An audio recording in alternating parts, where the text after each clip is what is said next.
This is our weekly video where we provide leadership and best business practice tips, and we do it by summarizing my past week's article in the Santa Clarita Valley Signal. And the title of that article was, Teach Your Team to Fish. You know, one of your many responsibilities as a leader is to grow your replacement. If you believe you're so integral to your business, so much so that it flounders in your absence, then you've got some work to do. Give a man a fish and you feed him for a day. Teach a man to fish and you feed him for a lifetime. When you lead others to overcome today's challenges, you achieve some level of success. However, when you develop others to lead, you create visionaries with the courage and determination to step into the arena. They choose to take risks, control fear, overcome barriers, and inspire others collectively to achieve exponential results, otherwise impossible if they were to do it independently. This mindset teaches subordinates to lead and carries over and over to multiple generations of future trailblazers. Monty Wyatt, the author of the best-selling book Pulling Profits Out of a Hat, offers 5 tips on how to become a better leader. Teach your followers how to think. Provide your followers clear direction to the future. Ask your followers more than you tell them.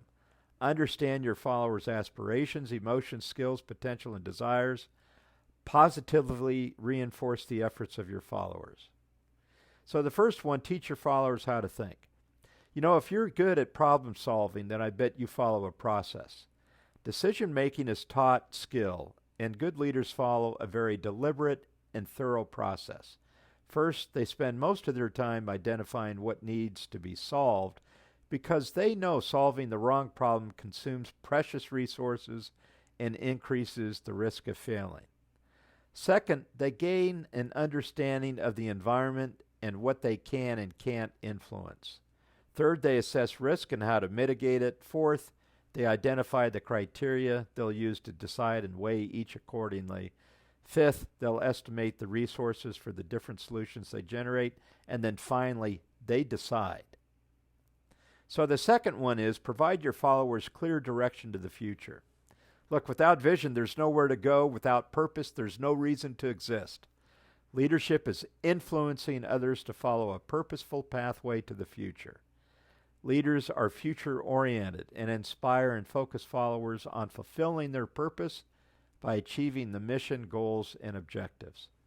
They create an emotional connection and seek to serve those committed to the organization. The clearer the leader's direction and purpose, the greater will be the emotional connection to the organization's constituencies. The third, ask more than you tell. One of the most challenging transitions for senior leader is to keep their mouth shut. Junior and mid-level leaders do a lot of talking. They give direction, lead from the front, and they are in the thick of things operationally. Their focus is on the present, solving one crisis, then jumping to the next without taking a breath.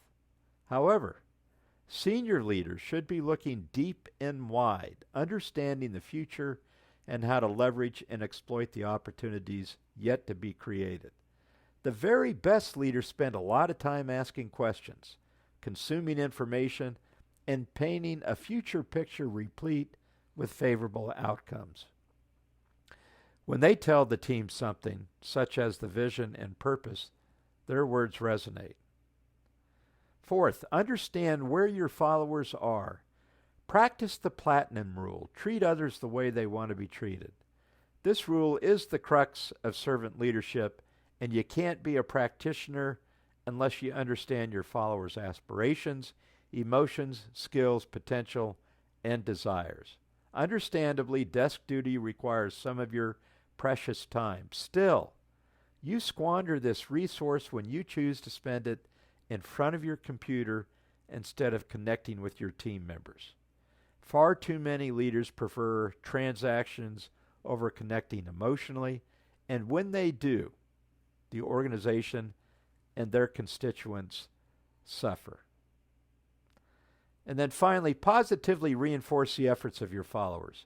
Abundant thinkers always attract more followers than scarcity thinkers. Optimistic leaders always inspire more followers than pessimistic ones. Leaders who positively reinforce their followers create loyalty bonds that survive the toughest challenges.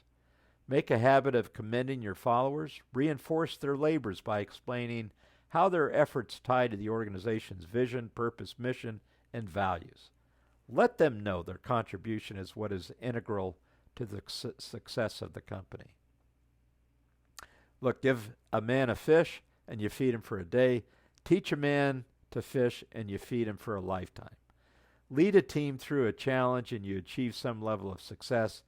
Teach your team how to think, provide clear direction, ask more than tell, understand, and positively reinforce the efforts of their teammates, and you groom your replacement.